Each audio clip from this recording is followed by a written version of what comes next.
Subscribe करें हमारे channel को और प्रेस कर दें इस घंटी को, जिससे हमारे चैनल पे आने वाले वीडियोस की आपको सबसे पहले जानकारी मिल सके। ओम जय श्री राम। आप सभी मित्रों का मेरे चैनल ज्योतिष समाधान में हार्दिक स्वागत है। दोस्तों, काफ़ी सारे मकर राशि के जातक अपनी ये शंका मेरे सामने लेकर के आते हैं कि भाई ये जो कुंडली है, ज्योतिष है, ग्रहों का गोचर है, राशिफल है, ये सत्य है भी है नहीं है। उनके मन में कई बार ये सवाल आ जाता है, उनकी शंका आ जाती है, उनका मैं समाधान करता हूँ। तो देखिए, मैं उनको काफ़ी सारे उदाहरण देकर के, काफ़ी सारी चीज़ें समझा करके उनको बताता हूँ कि ये चीज़ें पूर्णतः सत्य हैं। उनको क्या क्या बात बताता हूँ, आप ये वीडियो में पूरे जुड़े रहिएगा और पूरे मेरे बात को ध्यान से सुनिएगा। देखिए, जो भारतीय ज्योतिष है ये बहुत पुरानी विद्या है।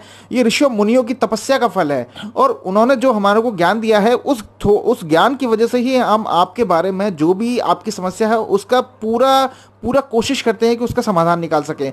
हम सबसे पहले ये देखते हैं कि भाई आपकी जो चंद्र राशि कौन सी है, चंद्रमा उस समय किस राशि में गोचर कर रहा था जब आपका जन्म हुआ था, और अभी चंद्रमा किस राशि में गोचर कर रहा है। उसी के हिसाब से हम आपका राशिफल निकाल के बताते हैं कि आज का दिन, कल का दिन, ये महीना, अगला महीना आपके लिए कैसा रहने वाला है। बाकी ग्रहों को देख करके बताते हैं कि आपका समय कैसा रहने वाला है। देखिए, जो चंद्रमा जो है वो इतना दूर होते हुए भी पृथ्वी पर जितने भी समुद्र हैं उनके जल को पूर्णतः कंट्रोल करता है। समुद्र में ज्वार भाटा लेकर के आता है जिसमें पानी आगे पीछे होता है, ऊपर नीचे उछाल मारता है। तो हमारा शरीर भी 70% जल से बना हुआ है। हमारे शरीर पर भी चंद्रमा का पूर्णतः कंट्रोल है, जो हमारे को दिखता नहीं है। समुद्र में जल है, उथल पुथल मच रही है, लेकिन किसी को दिख रहा है कि चंद्रमा का बल है? किसी को नहीं दिखता है वो चंद्रमा का बल है। चंद्रमा हमारे मन को कंट्रोल करता है, हमारे मन का कारक है चंद्रमा। तो ये जो छोटी छोटी ज्ञान है उसी की वजह से ही हम आपको बता पाते हैं कि हमारे आपकी जो कुंडली है, ज्योतिष है, राशिफल है, ये कैसा रहेगा, कैसा जाने वाला है समय। दूसरा, मैं आपको एक इतिहास से एक आपको उदाहरण देना चाहूंगा। एक बार क्या हुआ था कि शिवाजी महाराज को जो है औरंगजेब का आमंत्रण आया था आगरा आने का।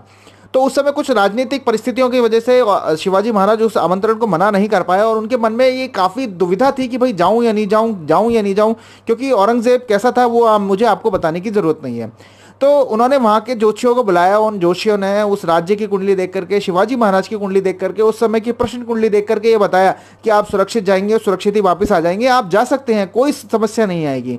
सो शिवाजी महाराज आगरा गए और वहाँ पर औरंगजेब ने उनको आगरा की जेल में कैद कर लिया। लेकिन शिवाजी महाराज ने अपने बल से, चातुर्य से, अपनी होशियारी से वो जेल से बाहर आ गए और वापस अपने राज्य आ गए। और इस तरह ज्योतिषियों की जो बात थी, जो उनकी कैलकुलेशन थी, गणना थी, जो ऋषि मुनियों का जो ज्ञान था, वो पूर्णतः सत्य निकला, पूर्णतः सत्य निकला, सच हुई ये बात है।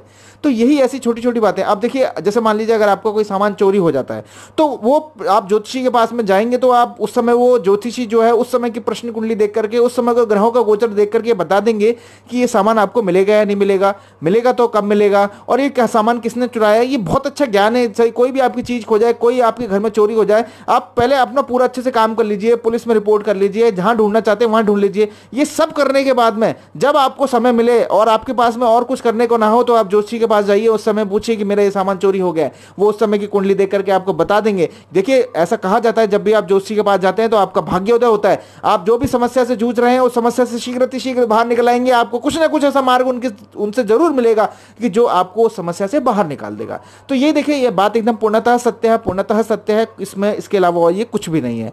और भी कोई समस्या हो तो बताइएगा, समाधान करने की पूरी कोशिश की जाएगी। जय श्री राम।